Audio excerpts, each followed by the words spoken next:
Important, मैं इसलिए उनको ग्रीन फॉरेस्ट बोलती हूँ, माशाल्लाह थू नज़र ना लगे। He is man of his words. अभी आज के टाइम पे बहुत रेयर है, ये बहुत बड़ी क्वालिटी है ma'am.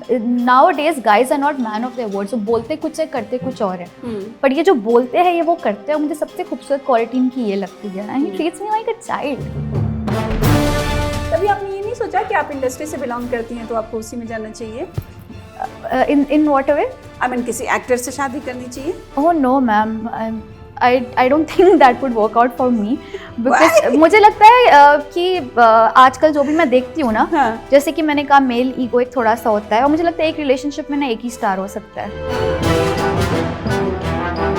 And I had been proposed by singers, actors from industry, I swear, but कभी भी ना वो ठोस अंदर से नहीं आता कि मुझे उनको डेट करना चाहिए।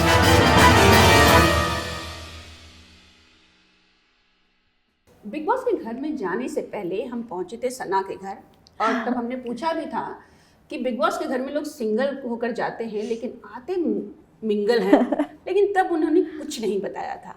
और अब जो धमाका दिया है वो काफ़ी बड़ा सरप्राइज है और इनके फैंस काफ़ी खुश हैं। तो सबसे पहले बहुत बहुत बधाई, मुबारक। बहुत शुक्रिया ma'am, thank you so much, बहुत शुक्रिया। क्या कर लिया आपने बिना बताए? जी कर लिया, सरप्राइज था। As I always say that I always believe it and keep it private till it's permanent, तो बस यही वाला था।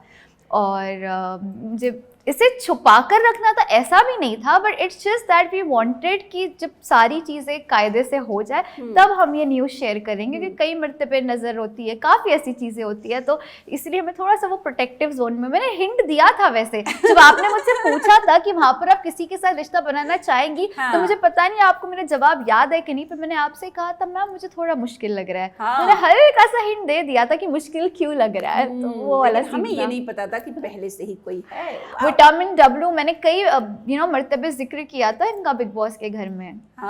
विटामिन डब्ल्यू, वो शेरू के लिए जो मैं इतना रोई, अब लोगों को लग रहा था इतनी ओवर एक्टिंग करी, एक टॉय के लिए कौन क्यों रोता है, लेकिन अब मैं जब अपने डीएम्स पढ़ती हूँ तो लोग लिटरली मुझसे माफी मांग रहे, कहते सॉरी मैम हम तो सोचे थे कितनी ओवर एक्टिंग कर रही है गुड्डे के लिए, बट अब उनको रियलाइज हुआ कि जस्ट बिकॉज उन्होंने मुझे दिया था तो मैं उससे इतनी ज्यादा इमोशनली अटैच, जो आपने अपने सोशल मीडिया पर रिवील कर दिया, जो मैंने कर दिया। ये स्पेशल गिफ्ट था। हाँ। ओके, प्लीज इंट्रोड्यूस करिए, कौन है ये, क्या है, प्लीज बताइए। आपने सोशल मीडिया पे किया है, बट हमारी तरफ से अपने ऑडियंस को प्लीज बताइए। वाजिद जी कौन है? जी बिल्कुल, वाजिद जी मेरे हैं।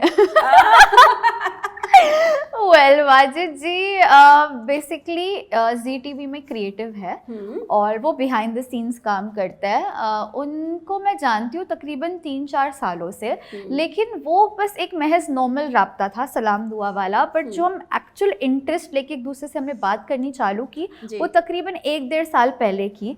वो वैसा वक्त था जब मैं भी किसी चीज़ से हील कर रही थी, वो भी किसी चीज़ से हील कर रहे थे, और वो निकाह के लिए कोई लड़की ढूंढ रहे थे। अच्छा। तो उन्होंने मुझे अप फ्रंटली बोल दिया, घुमा कर बात नहीं, उन्होंने कहा देखो सना ऐसा है। पहले तो उन्होंने पूछा आप सिंगल है, मैंने कहा कि हाँ मैं हूँ। तो उन्होंने कहा ठीक है जैसी आप हो, मुझे वैसी लड़की चाहिए, will you be interested to और मुझे भी हमेशा ऐसा शख्स चाहिए था जिसमें ट्रेडिशनल वैल्यूज है, who's grounded to his roots, but at the same time उसमें आज के ज़माने की मॉडर्निटी भी है जो वाजिद जी में है। तो वो मॉडर्न भी है, ट्रेडिशनल भी, वो सारी चीज़ मुझ में भी थी, वो क्वालिटीज़ उन्होंने देखी, तो मैंने लाइक चलो एक दोस्ती के तौर पे शुरुआत करके देखते हैं। और फिर हमारे रिश्ते का आगाज़ वैसे हुआ, और आज तक कसम से मैम आप मुझसे पूछे, मुझे आज तक याद नहीं कि किसने किसको प्रपोज किया।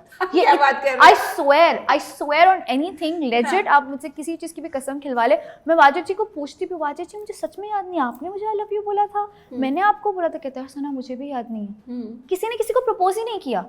मतलब ये इतना ऑर्गेनिकली हुआ, तो पता नहीं। और वो डिवाइन टाइम था शायद से, जब हम दोनों हील कर रहे थे। कहते ना जब दो ब्रोकन हार्ट्स मिलते हैं तब बहुत कमाल का रिश्ता बन जाता है। तो आई थिंक उनके और मेरे सीन में यही था, मैं भी हील कर रही थी, वो भी हील कर रहे थे। तो हीलिंग क्या थी, क्या वो ब्रोकन क्या था? मतलब चीज़ें लाइफ में अच्छी नहीं जा रही थी, टॉक्सिक रिलेशनशिप भी होते हैं माजी के, या आपको समझ में नहीं आता है कि मैं लाइफ में किधर जा रही हूँ। मैं ये नहीं कहती मुझे किसी से इससे पहले इतनी मोहब्बत थी जितनी वाजिद जी से, लेकिन still I was in a very confuse state. मुझे नहीं पता था कि मुझे क्या चाहिए, किस तरीके का इंसान चाहिए। ऑप्शंस भी होते थे, but still I was never keen so I was in a very confuse state, if that's the word I can use, and I was traumatised many times कि आई डोंट नो मुझे सही लड़का लड़का मिलेगा। I think आज के time पे हर इंसान का है कि सही इंसान ढूंढना। यकीन माने मैम, ये मिरेकल से कम नहीं है। आज के वक्त में आपको ऐसा शख्स मिलना जो आपसे उतनी मोहब्बत करता है जितनी आप उससे करते हो। कई मरतबे होता है ना कि मैं किसी से मोहब्बत करती हूँ, किसी और से कर रहा है, एंड वाइस वर्सा। ये बहुत रेयर है कि मैं जितनी मोहब्बत उनसे करती हूँ मुझसे करे। सो हाँ, तो था, I was in not a very good state mentally, physically, in every which way, but he came in to my life and he just brightened it. Please tell me about 3 years of your love story. जो आपने बोला 3 साल से जानते 3 साल से जानते हैं। लव स्टोरी 3 साल से नहीं, वो तो एक नॉर्मल महज एक कॉन्टैक्ट के तौर पे सेव्ड थे मेरे फ़ोन के अंदर। 1 साल से 1-1.5 साल से ये बढ़ा। So, इसके बारे में क्या बोलूँ? बताइए, मुझे जानना है, ऑफ कोर्स सबके ऑडियंस को जानना है। How it started, when did you realise कि okay he is the right person और मुझे निकाह करना चाहिए इनसे? बिकॉज यू नो 1 साल के अंदर किसी से शादी करना, निकाह करना, इट्स नॉट इजी। या दैट्स ट्रू मैम। मैं सच बोलूँ, एक चीज़ मैंने रियलाइज़ की है, sometimes it's not about the time line. कई मरतबे आप किसी को ना सालों से जानते हो, बट तो भी वो इंसान आपको वो महसूस नहीं कराता जो आप महसूस करना चाहते हो। कई मरतबे बस कुछ दिनों की, कुछ महीनों की वो यू नो दोस्ती होती है और आपको महसूस हो जाता है that he is the one for me. और वाजिद जी के साथ यही हुआ। एक तो पहली चीज़ वो मेरी लाइफ में तब आए जब मैंने तहज्जुद की नमाज़ होती है वो पढ़ना स्टार्ट की। तब मैंने गॉड को बोला कि अब ना जो भी होगा मुझे एकदम फाइनल चाहिए। मैं हूँ मैम आज के ज़माने की लड़की, मैं मानती हूँ, बट मैं बहुत ओल्ड स्कूल हूँ। यू नो मुझे आजकल के रिश्ते थोड़े कम समझ में आते हैं, जो words situationships and all of it. ये मतलब मुझे लग रहा था कि मैं गलत जनरेशन में पैदा हो गई हूँ, क्या मुझे मेरे जैसा लड़का मिलेगा? And when Wajid ji came into my life at the time when I was praying hard to God, it's that time he came into my life. तो पहला हिंट तो मेरे लिए ये था। सेकेंडली मैं उनको कहती थी, do you think I need healing? Do you think I need therapy? And he told me, what? You just need me.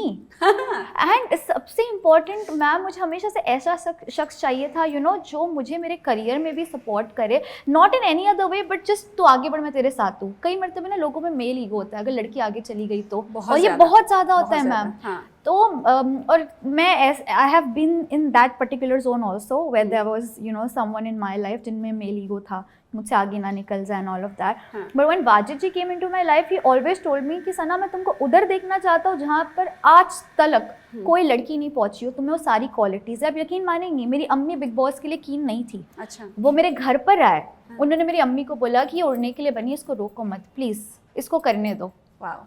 अब कोई दूसरा लड़का होगा तो इनसिक्योर होगा कि वहाँ पे और लड़के मिलेंगे, व्हाट इफ सना वहाँ पर attractive. On contrary, I swear ma'am, he told मी जाने से पहले आपका कोई ना कोई वर्ड वायरल होगा, मेरा दिल बोलता है। ऐसे सीरियसली, और आला हुआ। आला हुआ के नाम से आप जानी जाती हूँ। So he told me, so ma'am he was supported me. जब मैं अंदर भी थी, मेरी PR टीम का उन्होंने सर खा लिया कि ये क्यों नहीं डाल रहे हो, वो क्यों ना 24 घंटे लाइव देखते थे कि क्या हो रहा है क्या नहीं हो रहा है, क्रिएटिव उनको देते थे कि ये करो वो करो। मेरी अम्मी से मुसलसल वो कॉल पर राब्ते में थे कि आप फिक्र मत करो, वो अच्छा खेल रही है, मुझे पूरा एतबार है कि वो अच्छे से करेंगे आप। तो उनका सबसे बड़ा इम्तिहान तब था रिलेशनशिप का, जब मैं उनसे दूर थी 37 डेज बिग बॉस के घर में, और उन्होंने बखूबी अपनी रिस्पॉन्सिबिलिटी निभाई, अम्मी अब्बा का ध्यान रखा पीछे, प्रोफेशनल तौर पर भी he was always on it. तो माशाल्लाह, अब मुझे नहीं लगता कि इससे बेहतर कोई चीज़ मेरे लिए हो सकती है। और सबसे इम्पॉर्टेंट, मैं इसलिए उनको ग्रीन फॉरेस्ट बोलती हूँ, माशाल्लाह, थू नज़र ना लगे, he is man of his words. अभी आज के टाइम पे बहुत रेयर है, ये बहुत बड़ी क्वालिटी है ma'am.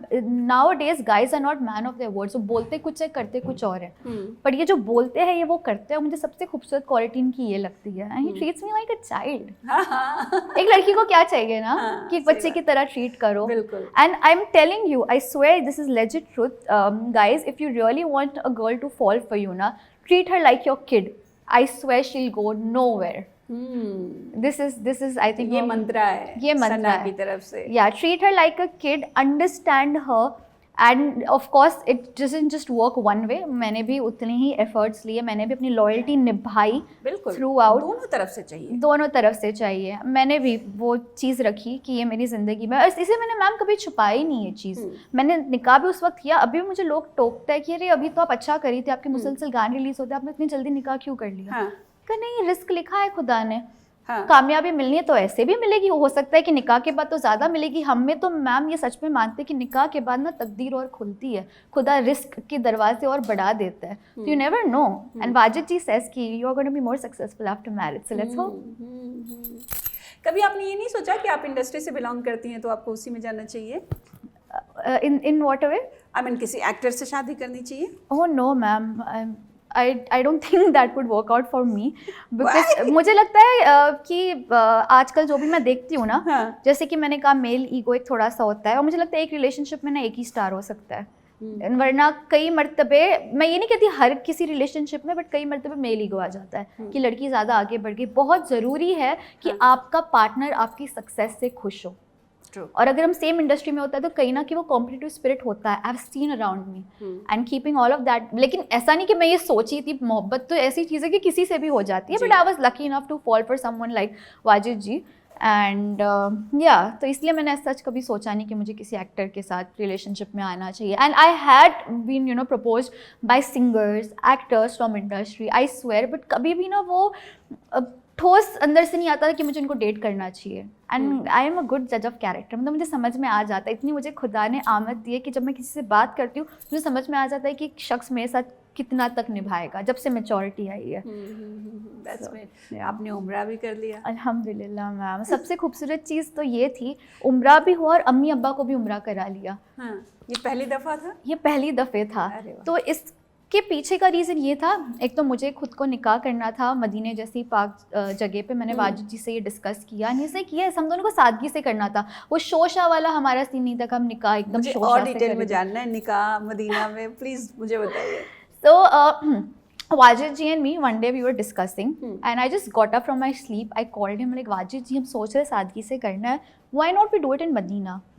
He's like, it's a good idea, but it's not as easy as it sounds, क्योंकि it's मदीना, वहाँ पे बहुत सारा तामझाम होगा और सारी चीज़ें होंगी, तो हमें देखना पड़ेगा। मैंने कहा ट्राई करके देखते हैं। He's like, yes, अगर हो गया तो nothing like it। और मेरे जहन में ना मैम एक और चीज़ थी, अब मेरे अम्मी अब्बा की भी काफ़ी उम्र हो गई है, उनको अकेले भेजना, क्योंकि अम्मी की ख्वाहिश थी कि उनको उम्रा करना है, उनको अकेले भेजना भी एक थोड़ा सा मसले की बात है, क्योंकि वहाँ बहुत भीड़ होती है, बहुत लोग आते हैं। तो मेरे साथ होंगी तो मैं एक मुतमईन रहूँगी और थोड़ा से VIP, मतलब अच्छी तरीके से उनका हो जाएगा, क्योंकि मैं साथ में रहूँगी, तो मैं भी मुतमईन रहूँगी। तो फिर मैंने बोला अम्मी अब्बा का भी उम्रा हो जाएगा, आपकी अम्मी का भी उम्रा हो जाएगा, हमारा निकाह भी हो जाएगा।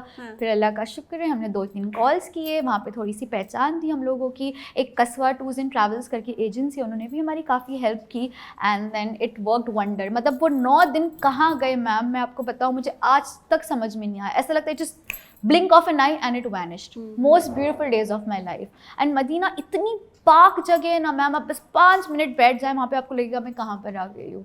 So, बहुत खूबसूरती से हुआ। और अच्छी बात ये है कि जैसा मैंने तस्वुर किया था, जैसे मैंने सोचा था, खुदा ने वैसे वैसे ही चीज़ें प्लान की। Like I think I'm a good manifestor. Whatever I think, I visualize, it happens. Touch wood, I think so. और 100 की एक बात नियत की बात है। और मैं सच बोलूँ, ये एक स्लैप था बहुत सारे लोगों के फेस पर, क्योंकि कई मरतबे लोगों को लगता है, क्योंकि मैं इस इंडस्ट्री में काम करती हूँ, मैं बहुत मॉडर्न हूँ, लोगों को लगता होगा अरे कैसा किस किरदार की होगी, किस तरीके की लड़की होगी, क्योंकि होता है ना हमारी इंडस्ट्री को लेके लोगों की एक सोच होती है कि इंडस्ट्री की लड़की तो थोड़ी सी वो होगी।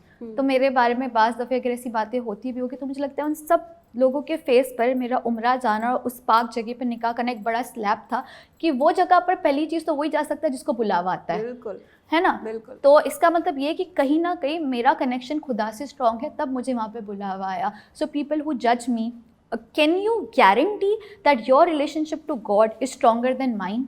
I don't think so. Anyone can guarantee that. So I think this was a slap on everyone's face कि किसी को जज मत करो। बिल्कुल।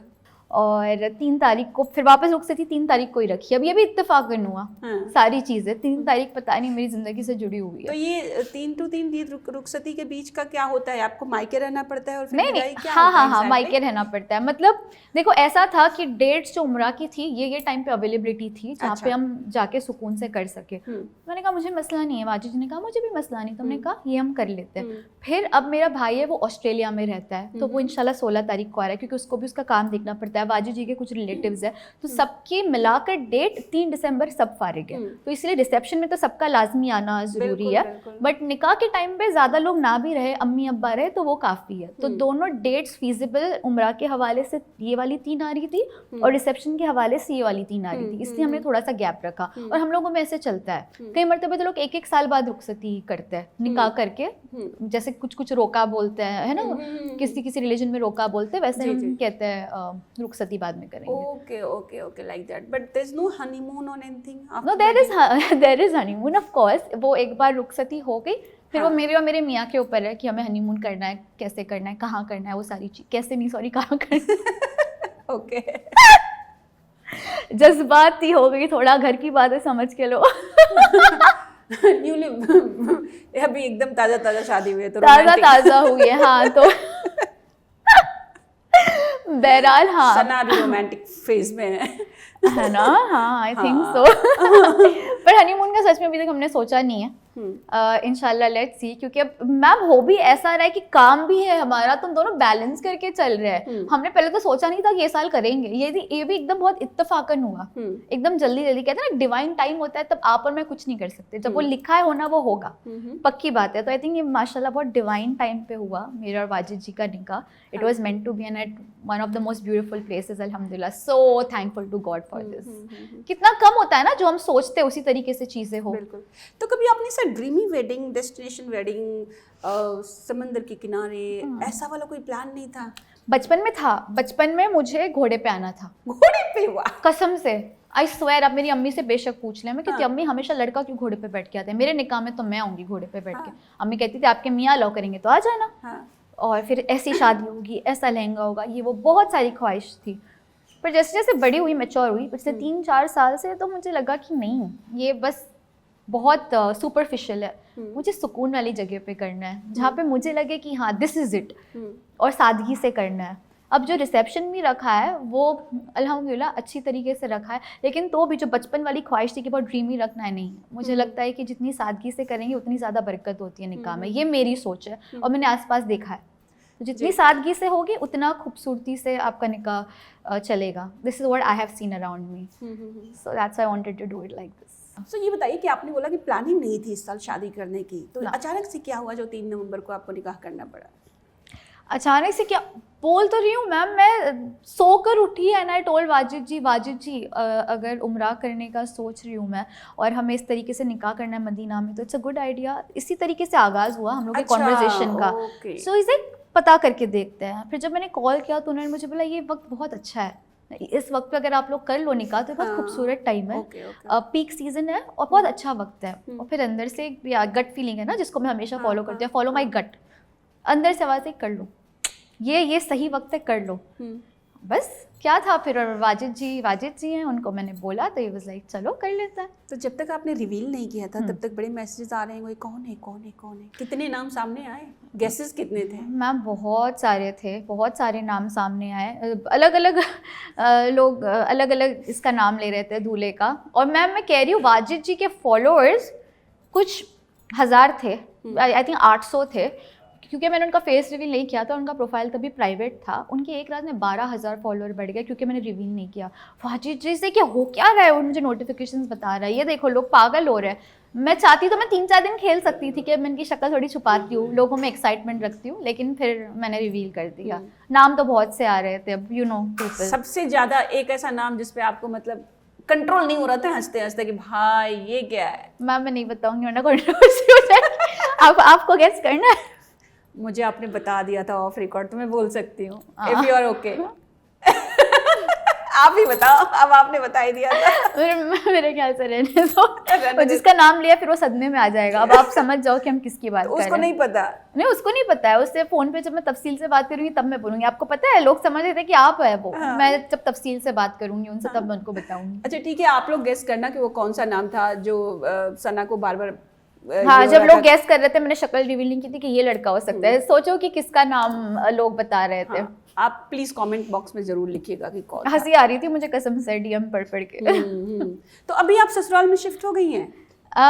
नहीं, अभी रुखसती नहीं हुई है, 3 दिसंबर को होंगे। अच्छा, ससुराल भी मतलब जो वाजिद जी है वो दिल्ली से बिलोंग करते हैं, जो मेरा एक्चुअल ससुराल है वो दिल्ली में होगा, बट सिंस उनका काम भी यहाँ पर है, मैं भी यहाँ पर हूँ, तो फिर हम यहीं पर रहेंगे वोर में। ओके तो ये शादी के बाद कुछ रिस्ट्रिक्शंस हैं सना, लाइक वो फेस कवर करके बुर्का पहन के रखना और ये सारी चीज़ें, बहुत सारी चीज़ें होती है ना। और आपको तो पता है कि कितने कमेंट्स पास होते हैं एक्टर्स पे कि अब शादी तो चलो ठीक है हो गई, उसके पहले भी अगर बिकनी पहन लिया या कुछ ऐसे मॉडर्न ड्रेसेस पहन लिए तो भी होता है कि अरे ऐसा कैसे। तो अब तो निकाह भी हो गया, तो कुछ ऐसे हैं रिस्ट्रिक्शन फ्रॉम ससुराल साइड? नहीं, आई एम वेरी ब्लेस्ड माशाल्लाह, मुझे तो बहुत मॉडर्न ससुराल मिला है। In spite of being belonging to a Muslim family, they are very open minded, they are liberal. And Wajid ji is like आपको अपने आप को तब्दील करने की ज़रूरत ही नहीं है। एक और उनकी सबसे आला दर्जे की बात है कि उन्होंने मुझे इतना सा भी तब्दील नहीं किया। व्हेन आई से चेंज नहीं किया, उन्होंने मेरा सरनेम तक चेंज नहीं किया। मैम ही से आपको नहीं करना, सना सुल्तान साउंड्स गुड, आप वही रखो, क्यों चेंज करना है आपको? मैंने उनसे ये भी पूछा कि मुझे काम करने मिलेगा। इज़ एक सना ये पूछ भी क्यों रही हो आप मुझे? मेरे आने से पहले ये आपकी आइडेंटिटी थी, मैं आपकी आइडेंटिटी क्यों छीनूंगा? आप जैसे हो आप वैसे ही रहो। आपको मैं बिल्कुल भी फील नहीं होने देना चाहता कि आप की शादी हो गई है। Be in your comfortable zone. So कुछ भी नहीं, मतलब मुझे नहीं लगता मेरी ज़िंदगी ज़्यादा तब्दील होगी। सिर्फ ये फ़र्क होगा कि अब मैं वाजिद जी के साथ रहती हूँ, पहले अम्मी अब्बू के साथ रहती थी। उसमें मैंने वाजिद जी को बोला है कि मुझे अम्मी अब्बू से मिलने आप देंगे, जब जाना है तब चले जाओ, 25 मिनट तो दूर है आपका घर। बहुत सही है, बहुत सही है। और बताइए, आपके लिए साल बहुत शानदार रहा है। हाँ। तो वर्क वाइज क्या क्या रहा है और कितना खूबसूरत से वर्क और आने वाले हैं? बहुत आला आला चीज़ें आ रही है। अब नेक्स्ट तो मेरा गाना आ रहा है आला गर्ल। गाने का नाम ही आला गर्ल है। सो मतलब ये एक तंज है कुछ लोगों के लिए कि सिर्फ आला आला बोलती है बोलकर मुझे बदनाम कर दिया, मैंने वही आला लफ्ज़ उठाकर अपना नाम कर लिया। शाबाश। तो आला गर्ल गाना आ रहा है, रैप है वगैरह उसमें, तो इंशाल्लाह पहले वो आ रहा है। फिर उसके बाद नेक्स्ट ईयर मेरी एक मूवी रिलीज़ हो रही है वैम्पायर सागा करके, वो मैंने इस साल शूट किया था स्टार्ट में। फिर मेरे और 3 गाने आ रहे हैं। राहत साहब वाला गाना आई एम वेरी एक्साइटेड क्योंकि राहत साहब खुद उसके अंदर फीचर कर रहे हैं। So that's also gonna be an amazing song. और एज अ सिंगर मेरे माशाल्लाह मुसलसल 3-4 गाने आ रहे हैं। So lots of things coming up. बाकी प्लीज़ आप दुआ करिएगा। बिल्कुल हम दुआ करेंगे। और चूँकि आप बिग बॉस में जाकर आ चुकी हैं और एक और बिग बॉस चल रहा है जी, तो बिना उसके बारे में बात करना वो आला वाली बात नहीं रहेगी। हक है, हाँ हक है हमारा पूछना। हक है। बताइए कि आप देख रही हैं बिग बॉस? मैम मैं कसम से फॉलो नहीं कर रही हूँ, आई स्वेयर इतना सा भी फॉलो नहीं कर रही हूँ। बट जो भी मुझे रील वगैरह पे दिखता है, आई थिंक मुझे विवियन ही अभी फिलहाल ज़्यादा दिख रहा है। आई थिंक उनकी हाइप बहुत है क्योंकि बहुत ज़्यादा उनकी फ़ैन फॉलोइंग है। तो I see that people are going gaga over him, उनको मोहब्बत भी मिल रही है। आई थिंक थोड़ा बहुत बैकलैश भी मिल रहा है जितना भी मुझे समझ में आ रहा है विवियन को। बट या आई थिंक उनके अलावा तो कोई नाम मुझे कोई खास पता नहीं है कि कौन है, या कोई दिख कर भी आ रहा है कि नहीं आ रहा है। बट उनको लाडला कहा जा रहा है, उस पर बहुत कमेंट्स आ रहे हैं कि फेवरेटिज्म हो रहा है, पार्शियलिटी को। हाँ, चैनल का लाडला। You think so? But see, so is he getting targeted or he's not getting targeted? It's not like targeted, but do you think like people are talking about कि उनको थोड़ा सा फेवर किया जा रहा है चैनल का? But I think अगर फेवर किया जा रहा है तो फिर वो नहीं जीतेंगे। हाँ, क्योंकि आई थिंक ये मैंने नोटिस किया है कि जिसको ज़्यादा टारगेट किया जाता है एट द एंड विनर वही बनता है। पिछले कुछ सीजन से ये मेरा विजन रहा है, जो भी मुझे समझ में आया। अब let's see with Vivian, but obviously वो ऑडियंस के भी चाहिए थे, तो काफ़ी हद तक टॉप 2 टॉप 3 में तो मैं उनको देख ही रही हूँ। But you never no, expect the unexpected, it's big boss at the end of the day. आप जो सोचते हो उसका ऑपोजिट ही होता है। बट आप बिल्कुल नहीं देखते? नहीं, कसम से बिल्कुल। मैं तो मेरी शादी, मेरा आला गर्ल सॉन्ग, मेरे मुसलसल ट्रैवल चालू थे। शादी के पहले भी मेरा लास्ट ऐसा वीक गया, Dubai, Chandigarh, back to Dubai, then Mumbai, then मिंटू उमरा। तो मेरा बहुत ट्रैवल था, काम तब बहुत चल रहा था। तो just trying to balance for now career and love life both. Of course. अच्छा, शादी तो हुई है, वो तो एक चेंज हम दिख रहे हैं, लेकिन सना बिफोर बिग बॉस और Sana after Bigg Boss, please tell me how it is. I think I've become more mature as a person now, and my perspective towards people and things have changed. For example, पहले जब कोई negative comment करता था, मैं irritate हो जाती थी। तो सोचती मैंने इनके अब्बा का क्या बिगाड़ा है जो बेफालतू का मेरे पे कमेंट कर रहे हैं। हाँ, ऑब्वियसली आपको लगता है ना, ये मुझे जानते भी नहीं क्यों कमेंट कर रहे हैं मेरे ऊपर। लेकिन अब मेरी सोच ऐसी हो कि मैं कुछ नेगेटिव पढ़ती भी हूँ मेरे लिहाज से। एक तो ये चीज़ मैंने समझ ली है, अगर आप पब्लिक फिगर है तो आपके बारे में चीज़ें लिखी जाएगी, बोली जाएगी। बिल्कुल। दूसरी बात, अगर जो आप पे नेगेटिव कमेंट करते हैं उन पे गुस्सा नहीं आना चाहिए, उन पे तरस आना चाहिए। Because a person who has negativity will only radiate negativity, a person who has love will radiate love. तो अगर वो लव नहीं दे पा रहे, मतलब उस शख्स की ज़िंदगी में कुछ तो कुछ नेगेटिविटी चल रही है, तो लिहाजा नेगेटिविटी आके मेरे पेज पे थ्रो कर रहे हैं। तो अगर मुझे बहुत ज़्यादा इरिटेट होता है तो मैं ब्लॉक कर देती हूँ। लेकिन हैविंग सेड दैट, अब मुझे गुस्सा नहीं आता, मुझे तरस आता है कि यार खुदा उनकी ज़िंदगी में भी कुछ अच्छा कर दे ताकि उनका फ्रस्ट्रेशन कम हो जाए। ये अच्छा है। तो ये मैच्योरिटी थोड़ी सी आई है मुझमें। चलिए सना, थैंक यू सो मच। और हम इसी के साथ आपको आज बाय बोल रहे हैं कि आपकी रुखसती के बाद हाँ, हम दोनों जन का इंटरव्यू करेंगे। आपका अकेले वाला इंटरव्यू अब नहीं करेंगे इंशाल्लाह। Wajid ji in the house very soon. Yes okay, thank you so much. चलिए, थैंक यू, शुक्रिया, Once again, thank you congratulations. So much.